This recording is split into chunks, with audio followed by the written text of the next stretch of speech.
और क्या है उसमें खास बात? भगवान के जो वस्त्र हैं जिसका नाम मैंने शुभस्त्रम दिया हुआ है।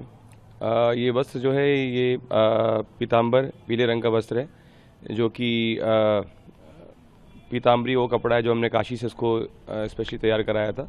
और ये वस्त्र जो है इसमें असली स्वर्ण और असली चांदी के तार हैं, और जिन पे कढ़ाइयाँ भी हुई हैं वो भी असली स्वर्ण और चांदी के तारों से ही हुई हैं। और मुख्यतः इसमें जो भी मोटिफ, जो भी इस पे जो कलाकृतियाँ आपको नज़र आ रही हैं वो पद्म चक्र और मयूर के ही हैं इसमें, और उन्हीं को हमने स्वर्ण और चांदी से इसको तैयार किया है। कितने दिन में तैयार हुए हैं? यहाँ तो हमारी टीम खुद दिल्ली से यहाँ पे आके रुकी हुई थी अयोध्या में, और हमने यहीं पे रहकर सारा काम तैयार किया दिन रात लगाकर।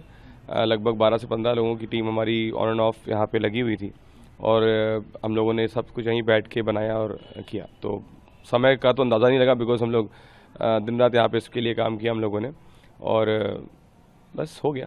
अच्छा, विशेष तौर पे क्या बनाने में जब क्या समस्याएं आई है, उसको तैयार करने में कितनी समय लगी? समस्या तो नहीं कहूँगा, क्योंकि लेकिन ये ज़रूर था कि कठिनाइयाँ थी, क्योंकि आप एक सामान्य रूप, एक सामान्य व्यक्ति के लिए डिज़ाइन करना और एक आइडल के लिए डिज़ाइन करना, वो भी जो प्रभु श्री राम है, एक बहुत बड़ी जिम्मेदारी का काम था।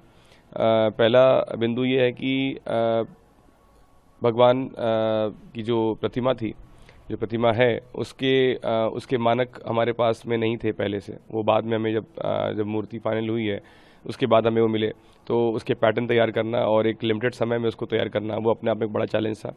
दूसरा, नॉर्मल सामान्य रूप पे एक व्यक्ति बता पाता है कि उसे क्या चाहिए, क्या नहीं चाहिए, कैसे पहनना है, क्या फिटिंग है। लेकिन यहाँ पे प्रतिमा को क्या अच्छा लगेगा, क्या शोभा देगा, क्या दिखेगा अच्छा, वो एक चयन करना एक मुश्किल काम था। लेकिन ये विषय सिर्फ पोशाक बनाने का नहीं था, ये विषय कपड़े का और डिज़ाइन का नहीं था, ये विषय करोड़ों लोगों की आस्था का था, जो पिछले 500 सालों से अपने प्रभु श्री राम का इंतज़ार कर रहे थे। और जितनी खूबसूरत ये प्रतिमा बनी थी, उसको कॉम्प्लीमेंट करता हुआ, उसके साथ देता हुआ एक पोशाक चाहिए था। तो ये सवाल भी हम रोज़ अपनी प्रार्थना में भगवान से करते थे कि भगवान हमें हमारा मार्गदर्शन करें और एक अच्छा पोशाक बनाने में हमारी मदद करें, तो तभी संभव हो पाया। कितना सौभाग्यशाली मानते हैं आप? पहली रामलला की प्रतिमा जो 500 वर्ष बाद में आज भगवान अपने गढ़वा में विराजमान हैं, उनकी प्रतिमा आपने बनाई, उसकी मैं बिल्कुल अपने आप को बहुत बहुत सौभाग्यशाली मानता हूँ। अपने परिवार का, अपने माता पिता का, अपनी पत्नी का सहयोग जो मुझे मिला, उसके लिए बहुत बहुत आभार। और जो विश्वास मुझ पर माननीय चंपा जी ने दिखाया कि मैं ये कार्य कर पाऊँगा, उसके लिए मैं उनका कोटि कोटि धन्यवाद देना चाहता हूँ कि उन्होंने मुझ पर भरोसा जताया।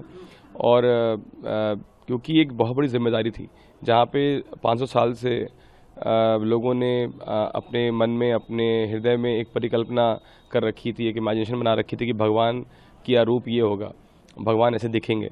तो वो एक उसको सामने लाना पोशाक के माध्यम से, वो मेरे लिए बहुत बड़ी जिम्मेदारी का काम था कि किसी को निराशा ना हो, और जो सब लोग देखें वो मनमुग्ध हो जाएं, उनको अच्छा लगे, सुंदर लगे, वो उसका वर्णन करें, जैसा वर्णन हम भगवान श्री राम की कथाओं में सुनते हैं। आगे भी आप अपनी सेवा देते रहेंगे भगवान को? जैसा मुझे आदेश आगे मिलेगा मैं करूँगा। और आपसे बात करने का जो मेरा उद्देश्य यही था, क्योंकि मुझे लगा कि जिस तरह की लोगों के पास शायद सही खबर नहीं है, और वो लोग कुछ भी बनाकर अपना न्यूज़ चला रहे थे, तो मुझे लगा कि आपके माध्यम से कम मैं इस बात की पुष्टि कर दूं, और कम से कम इस बारे में बता पाऊं कि कम से कम जो जनता जनार्दन है, जो श्रद्धालु हैं, भक्त हैं, जिनकी आस्था जुड़ी हुई है, एटलीस्ट उनको पता रहे कि वो उनके भगवान पे क्या चीज़ सुसज्जित है, क्या चीज़ भगवान ने उनकी ओढ़ी हुई है।